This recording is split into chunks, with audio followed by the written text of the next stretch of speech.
वो 10th century से connected है। 10th सेंचुरी के लगभग में राजा मूंज ने मांडव को बिल्ड किया था। राजा मूंज जो परमार डायनेस्टी से बिलोंग करते थे, वो बेसिकली वो थे राजपूत, जिनके द्वारा मांडव की बाउंड्री बनवाई गई जो पूरे 72 किलोमीटर के एरिया को कवर करती है। एंड राजा मूंज के टाइम पीरियड में 3 बड़ी बिल्डिंगों का निर्माण करवाया गया था, जिसमें फर्स्ट है जहाज महल, second Hindola Mahal and third है रॉयल पैलेस, जो इसी ग्रुप के अंदर मौजूद है। इन तीनों ही बड़ी बिल्डिंगों का निर्माण राजा मूंज ने 10th सेंचुरी के लगभग में करवाया था।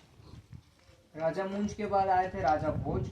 राजा भोज का तो नाम आपने सुना होगा, कहा राजा भोज का, तो वही राजा भोज ने मेन मार्केट में दीवाने आम को बिल्ड करवाया था, जिसको आज अभी आप जामी मस्जिद के नाम से जानोगे। एंड रूपमती पवेलियन का निर्माण भी राजा भोज ने ही करवाया था, एक वॉच टावर के रूप में, एक सैनिक छावनी के रूप में। राजा भोज के बाद जय सिंह परमार, देवी सिंह परमार, गौरी सिंह परमार, कुल मिला के 10th सेंचुरी से लगा के 1305 तक यहाँ पे परमार डायनेस्टी रही।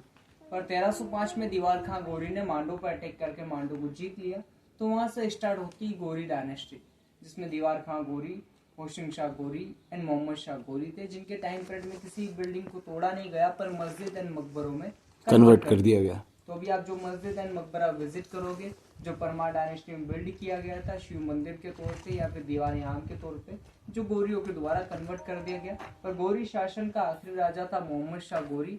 एंड मोहम्मद शाह गौरी का जो सेनापति था मोहम्मद खिलजी, जो अपने राजा को स्लो पॉइजन देके मारता है। एंड 1435 के लगभग में मांडो का राजा बनता है मोहम्मद खिलजी। तो वहां से स्टार्ट होती है खिलजी डायनेस्टी, जिसमें मोहम्मद खिलजी, गयासुद्दीन खिलजी और नसरुद्दीन खिलजी थे, जिनके टाइम पीरियड में बिल्डिंगों के ऊपर पिरामिड के रूप में गुम्बजों का निर्माण करवाया गया और फिर से बिल्डिंग को एक नया नाम दिया गया। 1510 के लगभग में दिल्ली सल्तनत के थ्रू यहाँ पे अटैक करवाया जाता है एंड नसरुद्दीन खिलजी को हरा के इस जगह को दिल्ली सल्तनत से कनेक्टेड कर दिया जाता है। तो दिल्ली सल्तनत के थ्रू यहाँ पे एक सूबेदार पहुंचाया गया था, जिसका नाम था सुजात खां। और सुजात खां की डेथ होने बाद 1555 के लगभग में उसका बेटा बाज बहादुर यहाँ का सूबेदार बनता है, जिसका काम यह था कि यहाँ से लगान वसूल करना, रकबर को पहुंचाना है, मतलब टैक्स वसूल करना, रकबर को पहुंचाना है, ये उसका काम था। पर 15 साल तक शासन करने के बाद बाज बहादुर खुद अपने आप को मांडो का स्वतंत्र राजा घोषित कर देता है। इसी कारण फिर अकबर आदम खां के द्वारा मांडो पे एक बार फिर अटैक करता है और एक बार फिर अकबर मांडो को जीतता है।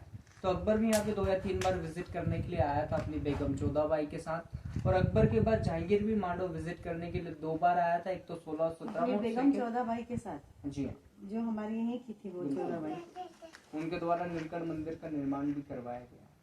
जो भी आप महेश्वर जाओगे या फिर रूपमती पवेलियन जाओगे तो बीच में आएगा नीलकंठ मंदिर। तो आपने कहा कि जो ये परमार डायनेस्टी थी उसके बाद इन्होंने इसको कॉन्कर करा, इन्होंने कन्वर्ट करा, तो जो मूर्ति हुई होंगी उन्हें भी खंडित किया गया होगा, बिल्कुल खंडित। म्यूजियम में मूर्तियां, तो उनके नाक सर तोड़े होंगे। ठीक है, ठीक है।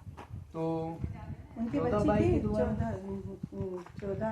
14 की, अच्छा जोधाबाई, हाँ जोधाबाई का तो पता है, हाँ जोधाबाई। तो उनके द्वारा बच्चे थे उनको, जोधाबाई थे, उनके बच्चे भी थे, पर उनके द्वारा नीलकंठ मंदिर का ही निर्माण करवाया गया और किसी बिल्डिंग को उनको निर्माण या फिर डिस्ट्रॉय या फिर कन्वर्ट नहीं किया गया।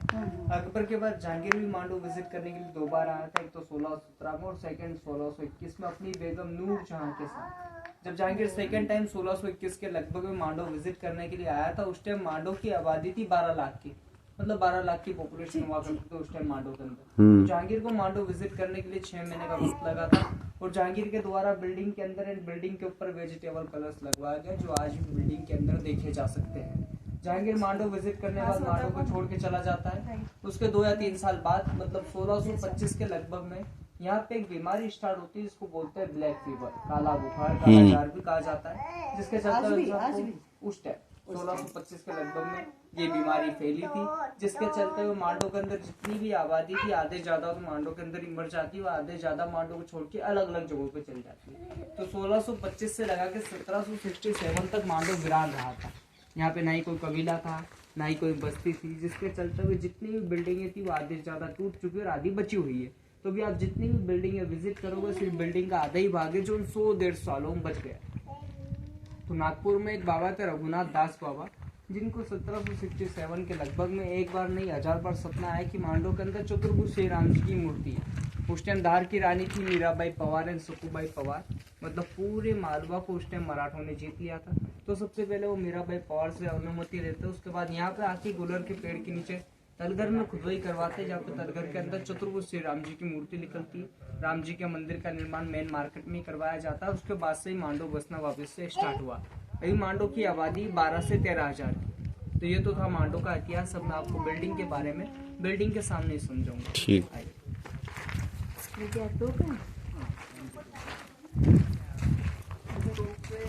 ज़्यादा ब्लास्ट नहीं होता है, जो गोले फिक्स है, अच्छा फिक्स ब्लास्ट होने वाले गोले नहीं है।